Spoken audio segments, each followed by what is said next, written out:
Hello friends, मेरे पास एक query आई है स्टूडेंट की कि उसका ना लो थोड़ा सा बाकी है। जैसे कि लो में खाली कंपनी लो हुआ है, एफआर में स्मॉल इंडिया से भी पेंडिंग है और ऑडिट में भी 9 चैप्टर्स हुए हैं।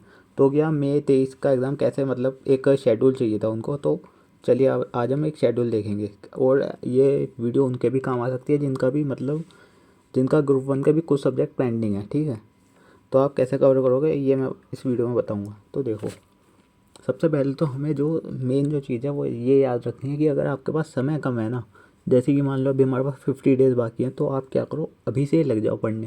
क्योंकि उल्टी सीधी चीज़ें में दिमाग में दौड़ाओ कि जाके किसी से पूछ रहे हो कि यार इतने टाइम में हो जाएगा, तो इतने टाइम में हो जाएगा। अगर आप ये पूछ रहे हो तो और समय समय तो बर्बाद कर रहे हो। वो कहेगा हाँ हो जाएगा, तो उससे कहने या ना कहने से मतलब कुछ फ़र्क नहीं पड़ता है। अगर वो कहेगा हाँ हो जाएगा और आप नहीं पढ़े तब भी होने थोड़ी ना वाले, पढ़ने से ही होगा। तो अगर समय कम है तो सीधा पढ़ने बैठ जाओ और अपने थॉट्स पे ना कंट्रोल लाओ। ज़रा कंट्रोल नहीं है तुम्हारे पे, तुम्हारे अपने थॉट्स पे कंट्रोल लाओ। चलो अब बात करते हैं स्ट्रैटेजी की। ठीक है, तो अगर किसी का हाफ सिलेबस डन है और कैसे कंप्लीट करा जाए, तो देखो आज आज है 11 तारीख, आज 12 तारीख है, सॉरी आज 12 तारीख हो जाएगी। तो क्या करो, एफ आर और लो पिक करो। जैसे कि इनका हिसाब से इनका बताता हूँ मैं, इनके इंडेक्स वगैरह बाकी हैं तो देखो। और आप भी अपने ऊपर भी ये तरीका लगा सकते हो। देखो सबसे पहले तो प्रीवियस रिवीजन करना है आपको और जो स्मॉल इंडेक्स है वो कंप्लीट करना है। और स्मॉल इंडेक्स में कैटेगरी बी और कैटेगरी सी के थोड़े से इंडेक्स उठा लो। सारे के सारे इंडेक्स मतलब कैटेगरी सी के मत उठाना, क्योंकि क्या है हम ज़्यादा कवर नहीं कर सकते। तो हमें इतना मतलब मान लो 90% सिलेबस कवर करके जाओ। अगर आप 100% कवर करने जाओगे तो आपका 90% अच्छे से कवर नहीं हो पाएगा। क्योंकि याद रखो वहाँ पे हमें ऑप्शन मिलता है एक छोड़ के आने का, 1-2 क्वेश्चन। ठीक है, और एक क्वेश्चन तो हमारा वैसे भी छूट जाता है एफ आर में, तो एफ आर का तो लेंथी पेपर आता है। तो ठीक है, अब ये देखो आपका जो टारगेट है चाहिए 25 मार्च तक एफ आर और लो आपको कंप्लीट करना है। अब लो में क्या करो, फेमा रहन देना अभी के लिए, फेमा रहन दो। और ये आप प्रीवियस रिवाइज करो और ये आपके जो बाकी चैप्टर्स है वो आपको कंप्लीट करना है। अब कैसे करना है, एफ आर सुबह, एफ आर फिर रात को लो पढ़ना है। और लो के लिए आप चाहो तो अभिषेक बंसल सर की वीडियो देख सकते हो। उनकी रिवीजन वीडियो बहुत अच्छी है क्योंकि उसमें नोट्स भी प्रोवाइड करे गए हैं और वो नोट्स आसान आसान है, मतलब याद करने में आसानी रहती है। तो उनसे कर सकते हो आप। हाँ, एफ आर में आपको एक इम्पोर्टेंट चीज़ जो और देखनी है वो है इम्पोर्टेंट क्वेश्चंस की लिस्ट बना लेना। बच्चे क्या करते हैं, जैसे कि आपने फर्स्ट रिवीजन करा तो फर्स्ट रिवीजन के बाद ही आपको इंपॉर्टेंट क्वेश्चन जब भी मार्क कर लेने चाहिए, बट बच्चे नहीं मार्क करते और उसी वजह से उन्हें दिक्कत आती है। फिर वो नेक्स्ट रिवीजन में पुराने क्वेश्चन भी उठाते हैं जो आसान आसान थे। ठीक है, तो ये चीज़ आपको ध्यान में रखनी है। इंपॉर्टेंट क्वेश्चन आपको मार्क करना है, जो बेकार क्वेश्चन है उन्हें बिल्कुल ऐसा कट कर देना। सही है। अब एक और बात, 1 to 4 स्ट्रैटेजी लगाना। एफ आर पढ़ लो चाहे लो पढ़ लो, 1 to 4 स्ट्रैटेजी का मतलब जो पहले पहले दिन पढ़ा उसको सेकंड डे पढ़ो, उसको फोर्थ डे पर रिवाइज करो। ठीक है, अब एफ आर में ये चीज़ कैसे लगाओगे, जो प्रैक्टिकल सब्जेक्ट होते हैं। देखो प्रैक्टिकल में क्या करना है आपको, जो आपने फर्स्ट डे पे सारे मतलब आपने फर्स्ट डे पे एक चैप्टर के सारे क्वेश्चन सोल्व कर लिए, जैसे कि मान लो इंडिया 16 के क्वेश्चन सोल्व कर लिए। ठीक है, फिर क्या करना है आपको, आपने वो फर्स्ट रिवीजन भी मार्क कर लिए सारे इंपॉर्टेंट क्वेश्चन। जैसे ही आपने पूरे के पूरे क्वेश्चन सोल्व कर लिए जिस टाइम, फिर क्या करो, फटाफट से उन क्वेश्चन को एक बार दोबारा से बुक पलट के मतलब वो पूरा चैप्टर शुरू से स्टार्ट करके बस देख लो। उससे क्या है, उससे हमारा थोड़ा सा दिमाग में वो स्टोर हो जाता है। फिर क्या करो, अगले दिन सेकंड डे पे जो आपने मार्क करा इंपॉर्टेंट क्वेश्चन, या तो जो आपको सोल्व हो रहे हैं आपसे, जो आपसे ओरली सोल्व हो रहे हैं तो ओरली सोल्व कर लो, और जो आपसे ओरली नहीं हो रहे उनको राइटिंग प्रैक्टिस करो और ट्राई करो कि और इंपॉर्टेंट क्वेश्चन की लिस्ट कम हो सके। ठीक है, फिर फोर्थ डे पे भी आपको ऐसे ही करना है, ओरली सोल्व करना है क्वेश्चन को, कॉन्सेप्ट नहीं करने। एफ आर में क्या है, क्वेश्चंस करने हैं, क्वेश्चंस इंपॉर्टेंट होते हैं। ठीक है, ज़्यादा कॉन्सेप्ट के पीछे मत भागो, कॉन्सेप्ट भी इंपॉर्टेंट है पर क्वेश्चन उससे भी ज़्यादा इंपॉर्टेंट है। ठीक है, लो में मैंने आपको बताया, लो में 1 to 4 स्ट्रैटेजी मैंने बताई रखी है। एक बार मेरी वीडियो देख लेना जिसमें मैंने बताया कि how to memorise theory subject. ठीक है, नाउ आपका आ जाएगा 26 मार्च।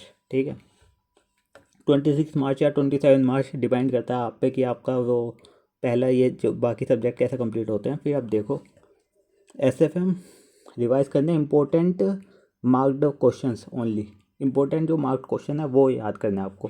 थ्योरी अभी याद मत करना, चाहो तो थ्योरी अभी याद मत करना, थ्योरी बाद के लिए रख सकते हो, पर इंपॉर्टेंट प्रैक्टिकल क्वेश्चंस की आपको 1 to 4 स्ट्रेटेजी लगाते हुए, ये मैंने लिखा हुआ है यहाँ पे, 3 बार कम से कम प्रैक्टिस अभी कर लेना। क्योंकि क्या है कि मैं बताऊँ आपको, अगर आपने जैसे कि मान लो 10 डेज़ का समय लगा के आपने SFM कंप्लीट करा, फिर बाकी सब्जेक्ट कंप्लीट करे मान लो 20 डेज लगा के, फिर दोबारा से SFM उठाने जाओगे तो लगेगा बिल्कुल उतना ही टाइम जितना पहले लगना था। बट 1 to 4 स्ट्रेटेजी लगाओगे तो क्या होगा, जो आपने फर्स्ट डे पढ़ा ना उसको सेकंड डे पे रिवाइज करने में ना बहुत ही कम, मान लो जैसे कि मान लो 30% समय लगेगा उन्हीं क्वेश्चन को करने में, और रिटेन ज़्यादा रहता है।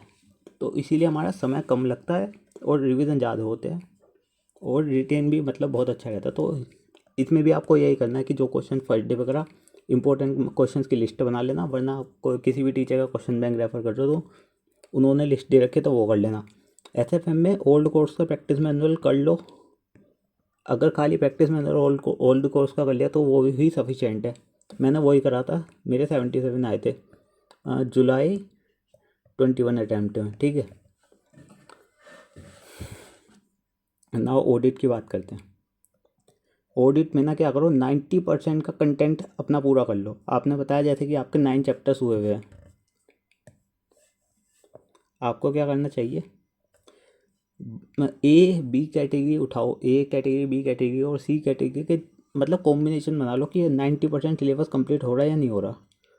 ऐसे में क्या करना है, खाली इंपॉर्टेंट एसेस उनको अंडरस्टैंडिंग ले लो, रिवीजन वीडियोस देख के, और उनके क्वेश्चंस मार्क कर लो कि ये क्वेश्चन मुझे करके जाने हैं। और कभी कभी ऐसा होता है कि ऑडिट में ना क्या है, कुछ चीज़ें हमें समझ में नहीं आ रही, जैसे कि बहुत ही कुछ ज़्यादा मुश्किल आ गया कि ये क्वेश्चन मेरे से याद ही नहीं हो रहा, तो मैं कहता हूँ उसको रिस्क लेके छोड़ दो, क्योंकि अभी समय भी कम है, उसको छोड़ दो। पर ऐसा भी नहीं है कि सारे छोड़ दो, समझ रहे हो ना, तो थोड़े तो आप क्वेश्चन छोड़ भी सकते हो। अब क्या है, फिर 20 डेज आपके लेफ्ट बचेंगे, इसमें क्या करना है आपको, लो ऑडिट को 6 दिन में सबसे पहले ख़त्म करो। क्योंकि आपने क्या है, अभी आपने ऑडिट पढ़ा, एक 1 to 4 स्ट्रेटजी यहाँ पे भी लगाना ऑडिट में मेमोराइज करने में, और आपने लो भी करा है।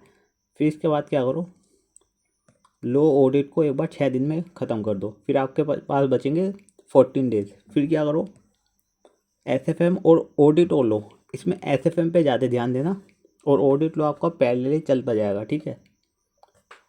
और फिर क्या करना, फिर आपके 4 दिन बचेंगे, फिर 4 दिन में आपको एफर्ट उठा के कंप्लीट करना है। मैंने 4 दिन इसलिए दिए हैं क्योंकि जितना कम समय रहता है ना, हम उतनी तेज़ी पढ़ते हैं, तो इसलिए 4 दिन में सफिशिएंट टाइम है। अगर आपने लास्ट डे रिवीजन के क्वेश्चंस मार्क कर रखे हैं तो 4 दिन में आप आराम से एफआर कंप्लीट कर सकते हो। वरना एक तरीका और बताता हूँ, यहाँ पे ना 9 डेज़ कर लो, यहाँ पे 5 डेज़ कर लो, और यहाँ पे क्या है ना, थोड़ा सा ऑडिट यहाँ पे रिवाइज कर लेना, ऑडिट यहाँ पे रिवाइज कर लेना थोड़ा सा, ठीक है। मतलब एफआर के साथ साथ थोड़ा सा ऑडिट चला लेना, जो उनसे आपका टफ लग रहा है ना, तो ऐसे भी अच्छा रहेगा आपके लिए, ठीक है।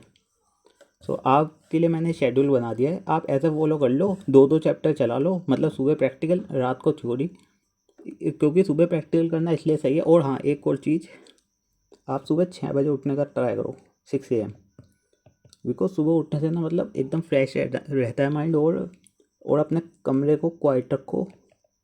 और हाँ, एक बात और मैंने आपको बताई, जैसे कि अगर टाइम कम है ना तो उस टाइम का ऑप्टिमम यूटिलाइजेशन करो, यूँ नहीं कि किसी से पूछो, जो हो रहा है हो जान दो। मतलब क्या है कि ज़्यादा से ज़्यादा क्या हो जाएंगे, फेल ही तो हो जाएंगे, पर 100% मेहनत तो देनी है अपनी, तो 100% मेहनत दो। ऐसा नहीं है कि सबके अटैम्प्ट लगते हैं, कोई दिक्कत की बात नहीं है। और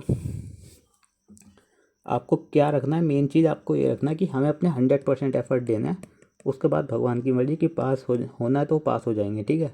क्योंकि अभी हम क्या कर सकते हैं, रिजल्ट हमारे हाथ में नहीं है, हमें अपने 100% एफर्ट देना कि ये बाद में हमें रिग्रेट ना हो, बाद में हम अपने आप से ये ना कहें कि काश मैंने उस टाइम पे थोड़ा सा एक्स्ट्रा पढ़ लिया होता तो फिर मैं पास हो जाता। समझ गए। So friends, bye bye. अगर स्ट्रैटेजी अच्छी लगी तो और लोगों के साथ शेयर कर देना।